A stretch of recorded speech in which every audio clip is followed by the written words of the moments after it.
Hello my friends, welcome to Revolve Anime and Games It Is the 8th Zone.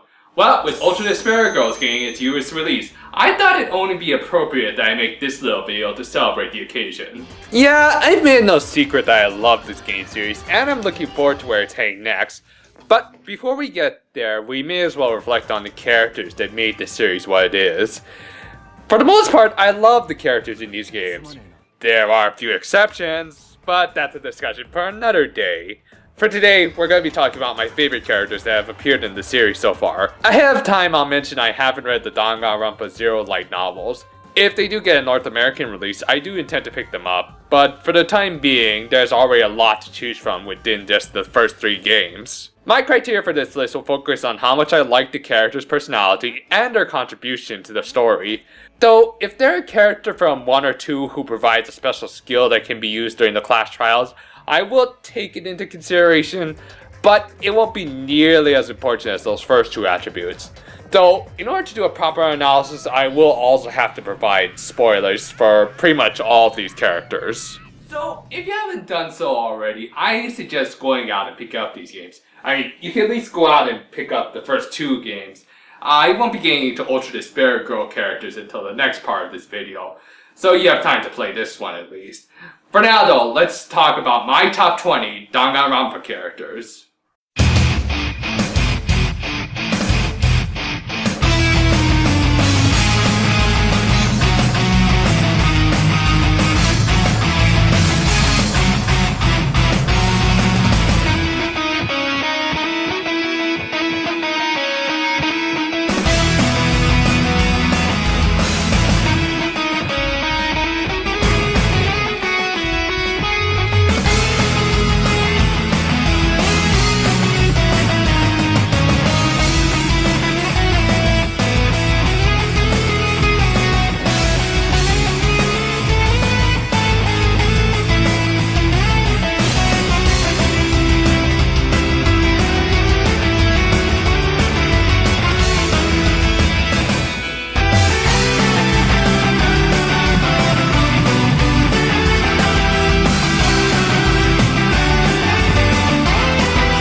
Number 20.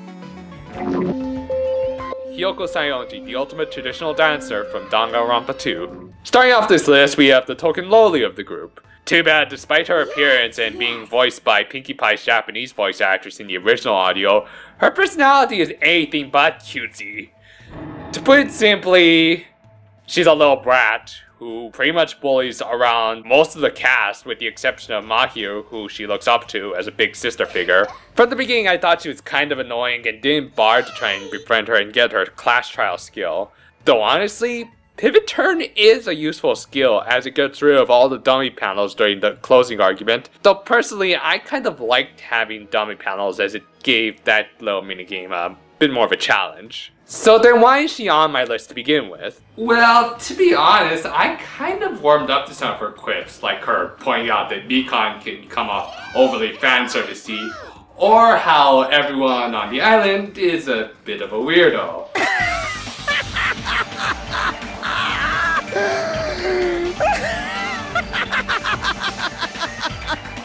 I have no idea what she's talking about. But besides that, she actually does show some signs of development during the events of the 3rd chapter. After Mahiro was murdered in the previous chapter, she actually takes steps to becoming a better person. First of all, she makes a memorial to Mahiro. Granted, it ended up looking like an altar for Cthulhu, but it's a thought that counts. Seriously, you think somebody who's that much into Japanese culture would have at least taken a few classes in flower arrangement? But yeah, at least she was making an effort to become a better person and even become a little bit more independent by dressing herself. Too bad it was those very pursuits that ended up leading to her death during the events of the 3rd chapter. Wanting to use the mirror in a concert hall, she ended up walking in on a murder in progress and had her throat slit for her troubles.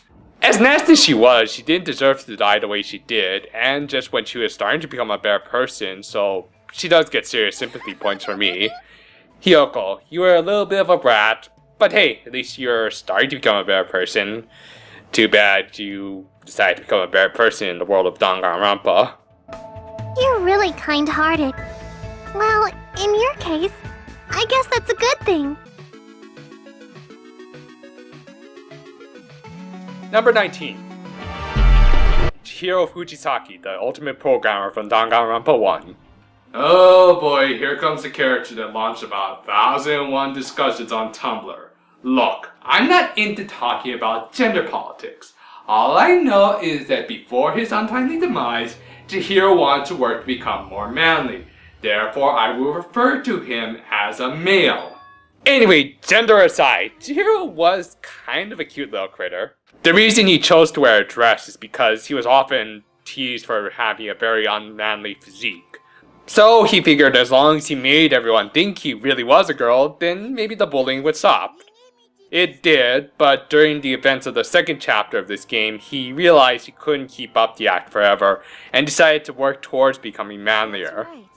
Ultimately, everything he had done was of his own volition. He chose to put on a dress, and he chose to give up on the facade. However you define manliness, a key element will always be having a strong resolve. Something that Chihiro exhibited very well.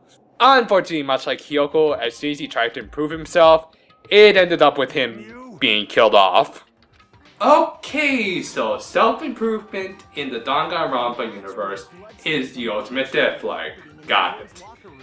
Actually, now that I think about it, that's also kind of the case for Jim Carrey in Yes Man. Oh, I don't mean his character in that movie. I mean his career, because after that movie...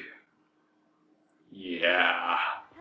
But I digress. Chihiro was yet another character who was unfortunately taken out of the game way too early in my opinion. Still, while he didn't contribute a lot to the trials and investigations, his algorithm skill isn't all that useful, though cheat code's pretty damn good. He did leave behind a powerful legacy in the form of an alter ego, essentially an artificial intelligence that was able to copy his personality down to a T. That same program would also play an important role in the next game, but more on that later. But just as a character, Chihiro was probably one of the most adorable of the first game's cast. And also... Weak. That's right. I want to change. probably one of the strongest.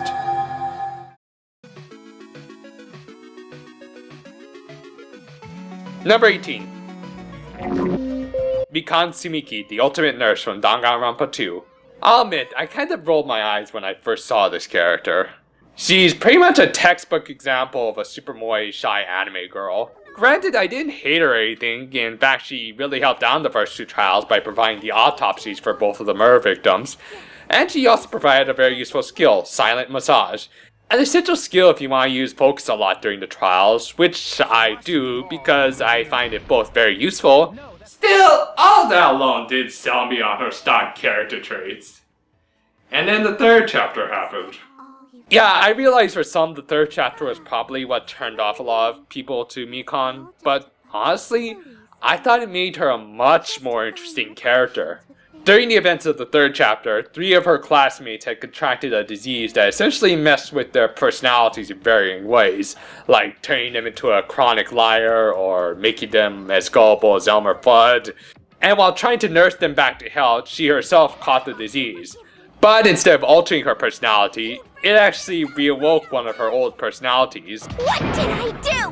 Why won't anybody forgive me? One of a total psychopath. Yup, she ended up becoming the murderer of the third chapter, killing off the vulnerable Ibuki and the aforementioned Kyoko when she caught her in the act. Honestly, this was one of the most shocking moments in these games for me. For any of the preceding murderers, I always had the slight feeling beforehand that they could end up becoming a killer, but Mikan caught me off guard. While I didn't think she was a great character or anything, I had grown to trust Mikan. I thought for sure she was going to be one of the game's survivors. Yeah, she was shy, but she never hesitated to patch anyone up. And as I said, she provided a very important service to a murder investigation. But as the clues started to come together, I just had to accept that this is no longer the same character I knew. In fact, as soon as the cat was out of the bag, oh boy does she not hold back. In hindsight, I probably should have picked up on the signs that she was going to pull a Higurashi. The abusive past, the quiet demeanor, the fact that her English dub actress is Stephanie Sheh. Really, as frightening and disturbing as these games can get, that image of Mikan still haunts me more than anything else. As if it were a reminder that even the most harmless looking creatures out there can turn out to be full-on monsters. For going from a forgettable moe character to becoming an image that haunts my nightmares, Mikan certainly deserves a spot on this list. Oh, and in case you're wondering how she ended up the way she is, So it's over. It's really... Now I can go to my beloved, who always forgives me. I can finally see them. it was because of a certain someone, but more on that later. Please forgive me, the one who's going to die with the hope of finally seeing you.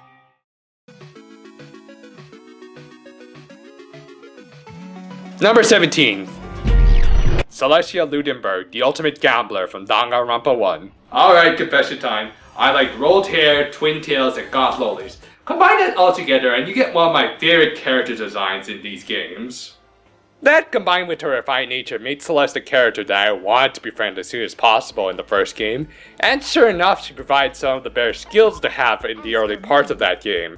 Raise and menacing focus. It's actually appropriate that one of those skills focuses on getting more money, because greed is also a big part of her character. So much so that it becomes her ultimate downfall in the 3rd chapter. Yeah, this character is pretty much a case of what you see is what you get. While she was a powerful ally in the first 2 chapters, her heel turn was nowhere near as shocking as the aforementioned Mikan.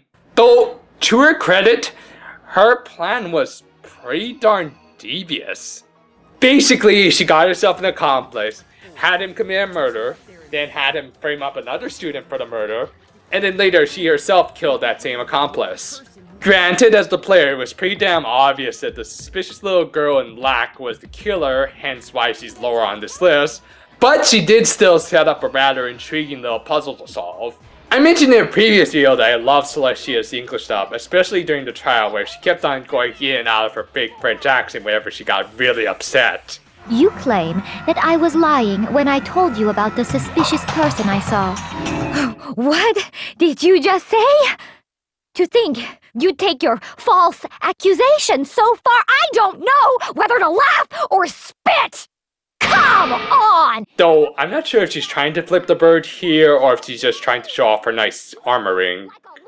Whatever, it's still an awesome performance. Hell, even her death scene was pretty damn awesome. She admitted that she acted completely out of greed, but hell, at least she followed up on her dreams and didn't show any remorse for her deeds. Though she couldn't completely hide the fact that she was afraid of dying. But hey, at least she went out with a smile. Until Monokuma spoiled it with a frickin' fire truck. Little bastard. Celestia Ludenberg, aka Taiko Yasuhiro. At least she has a lot more characterization than a certain sunbutt. Well then, take care, everyone. Perhaps we'll meet again in another life.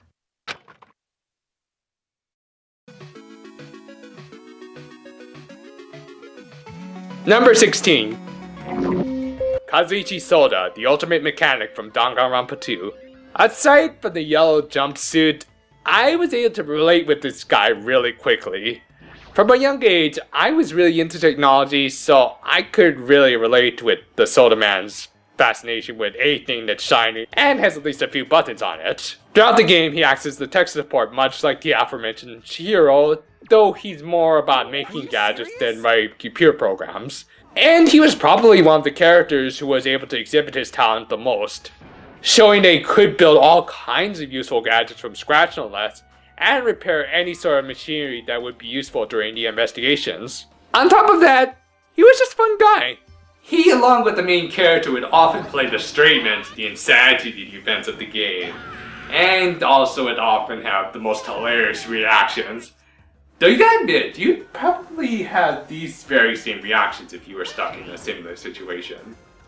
Granted, he could be a bit of a jerk and bully sometimes, but that's only because he was emulating the bullies from his own past. Yeah, it's unfortunately a very common story, the bully victim becoming a bully himself, and is often the case in these scenarios, so to believe that becoming the bully made him stronger. Thankfully though, it doesn't last long, and he remains the best damn bro in this entire game. Still, while he was one of the survivors of this game, he unfortunately didn't play a strong role throughout. But as far as I'm concerned, he's easily one of the most underrated characters in this entire franchise. Come on, you gotta love that smile. Whatever happens, I'll believe in you. That is what being friends is all about. Let's definitely get out of here, all of us.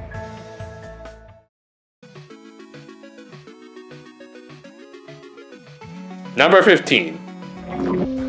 Sonya Nevermind, the ultimate princess from Danganronpa 2. Maybe it comes from living with an older sister who was really into the Disney films of old, but I always admired the Disney princesses myself. Yeah, if there's ever a roasting of them in the fandom or even by Disney itself, I'll join in. But still, deep down, I really do like them.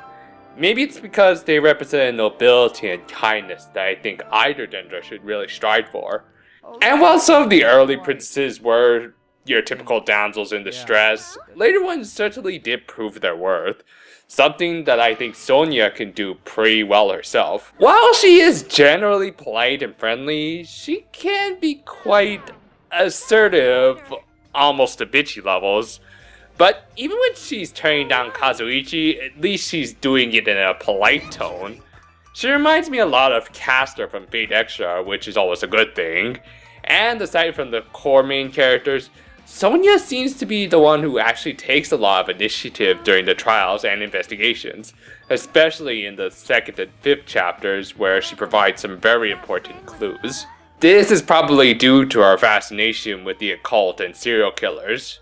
Yeah, even by the standard of modern day Disney princesses who are trying to break the mold, in Sonya's case, she's trying to vaporize the mold by saying stuff like she enjoys the Friday the 13th film series. Though seriously, if any anime girl says that, she is automatically waifu material. Her provide skill is also quite invaluable, as it basically gives you a significant boost to your HP during the trials. Yeah, I'll admit she's not the most entertaining character, shall we say, and her friendly advice did unintentionally lead to Hyoko's death in the 3rd chapter, but I still find her incredibly charming. Sonya, never mind. As long as she doesn't start singing about achieving freedom, living in a very confined lifestyle due to having X-Men style superpowers, then she deserves to be a princess from whatever made-up country she's from. No, you are far greater than the ultimate weapon, since you wield your 4 dark devas of destruction. I see. I don't know why, but I'm not liking this.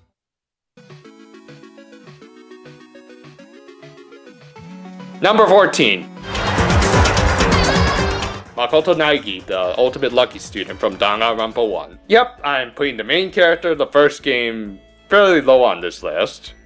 Now, it's not as though I dislike Makoto in any way or find him annoying like, say, the Japanese voice actress's previous roles, but he just never really stood out amongst a cast of very colorful characters like the ones from Danganronpa. Though, maybe that was actually kind of the idea. He's supposed to be a blank slate the players can project themselves onto. Other main characters try to be this, but fail because they're amoral sacks of crap. Makoto is genuinely a nice guy. He tries to be friendly with everyone, and even tries to find it himself to forgive some of the murderers, including someone who killed the girl he liked. Yeah, you could say he's being naive, but because of it, he's able to make some good level-headed calls and never jumps to conclusions. And he even displays a degree of assertiveness when needed.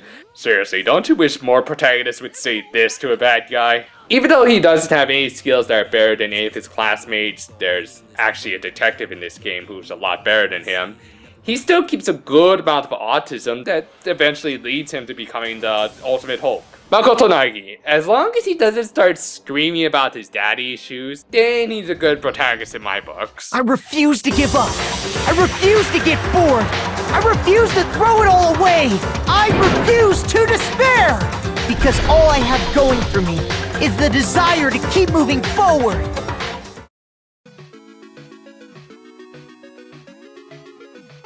Number 13. Peko Pekoyama, the ultimate swordswoman from Danganronpa 2. I'm sorry, what was that totally run-of-the-mill average name again? Okay, ridiculous name aside, Peko is a badass. Raised as a bodyguard to the heir of a Yakuza clan, she looks like she could slice off the head of anyone who dares to threaten to harm her young master Fujisaki. The skill she provides in the trials, on the other hand, isn't all that great. I honestly don't know what Lightning Flash does, if anything. To me, the Rebel Showdowns were the second worst minigames in Danganronpa 2, being not only frustrating, but ending rather abruptly and anticlimactically. Any skill that was supposed to help me during those minigames, I didn't notice it.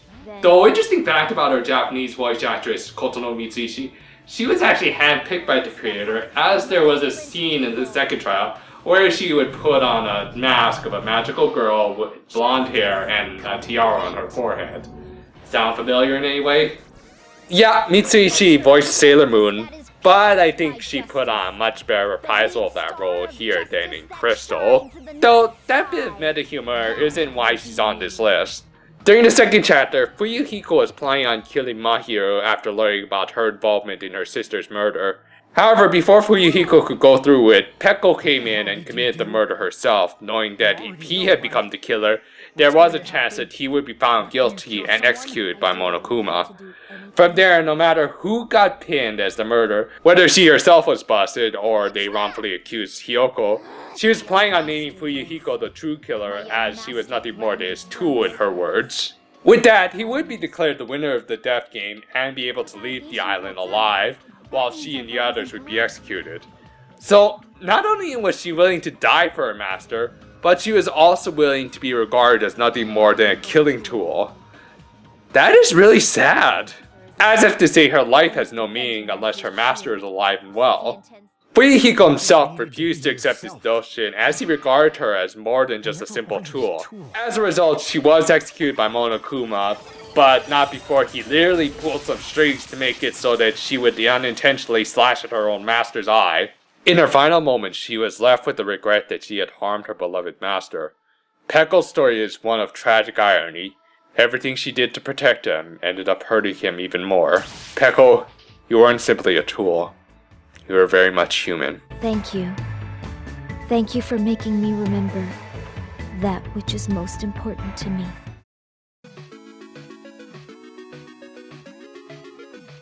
Number 12. Gundam Tanaka, the ultimate breeder from Danganronpa 2. You know, for this spot, I could just show you a bunch of clips from Chuni Build and Makoi ga Shitai, but for the sake of variety and time, let's just stick with this one little clip. ここまで追い詰められてなお覚醒しないとは俺のマグネフォースなぜ目覚めんくそひどい Yeah, for those who are unfamiliar with the concept of Chunibyo, it's a phase that Japanese middle schoolers go through where they pretend that they have supernatural abilities as a means of garnering attention. Most tend to grow out of it by high school. Gundam apparently didn't get that memo though. Still, as nonsensical as he can be, at least he's a lot of fun. Heck, give him credit that he never breaks character. And why would he when he has such loyal and adorable servants? The fourth grade devas they are. This is the Tanaka Empire! Just because of those little guys, I wanted to befriend him as soon as possible. Too bad the skill he provided wasn't all that great. The redundantly named Infinity Unlimited Flame essentially gives you more time when you destroy white noise. I really didn't need it, especially after I gained another certain skill, but more on that later. No, what gets him on this list is 1, his awesome design, 2, his personality, and 3, what he does in Chapter 4 of this game.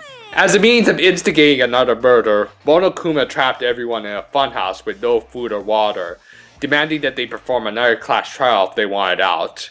Gundam decided to comply with Monokuma's demands, leaving another student, Nekomaru, who at the time had been turned into a robot. Don't ask! For God's sakes, don't ask! Gundam won, and he set it up as a closed room murder mystery, which was actually one of the more engaging mysteries in the game. When he was found guilty, he claimed it was because he was a Dark Master or something like that. However, it was implied that this was far from the truth. He had seen his friends slowly dying of hunger and start to go at each other's throats, realizing it was only a matter of time before they all wasted away and Gundam took the initiative. And while he did trick Nekomaru to meet with him, he also gave him the option to refuse to fight him, However, both men fought with the intentions of freeing their friends. And he played his role as the bad guy so that when he was executed, no one would feel sorry for him. Too bad his natural kindness, especially towards his hamsters, shined through. Gundam, even though you claimed that you were an ambassador of darkness and all that, you were able to shine brighter than even the statue in Odaiba. That is Gundam Tanaka! I shall stick with my evil until the very end! Number 11. Ibuki Meola, the ultimate musician from Danganronpa 2.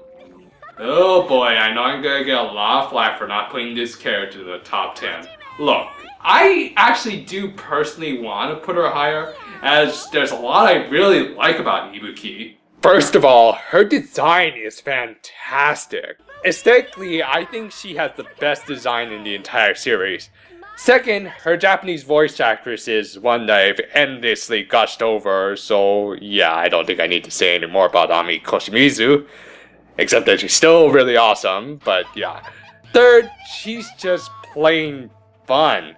She was actually designed to be a composite of all four of the original main K-On! Girls, borrowing Mugi's loopiness, Yui's fun-loving nature, Ritsu's energy, and Milo's appreciation for music. Though, ironically, despite having all of that, and a name composed of kanji from all four of them, the music she plays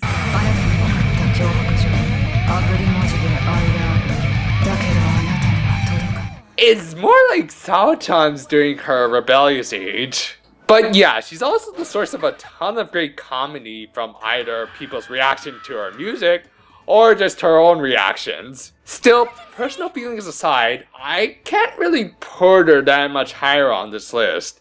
As I said, she was killed in the third chapter by Mikon before she could get significant character development in story. That and her skill can do more harm than good as it increases acceleration boost during the logic dive. Can't say I was ever good at F-Zero.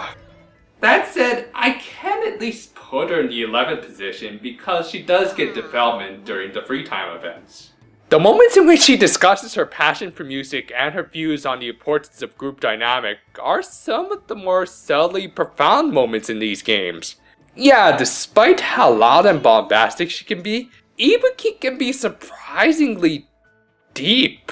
I kind of wish this Beetlejuice impersonator could take a few lessons from her.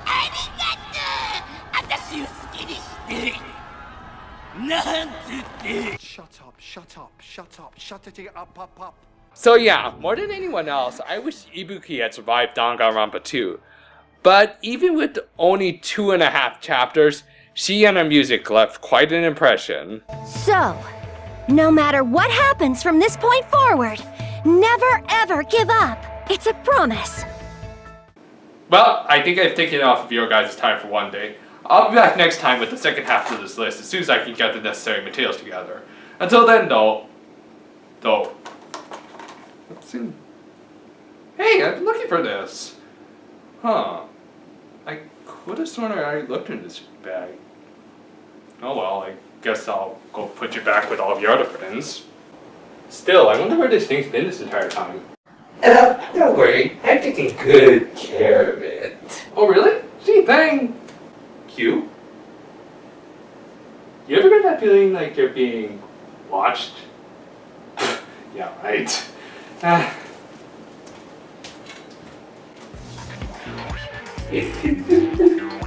He doesn't know us very well, do he?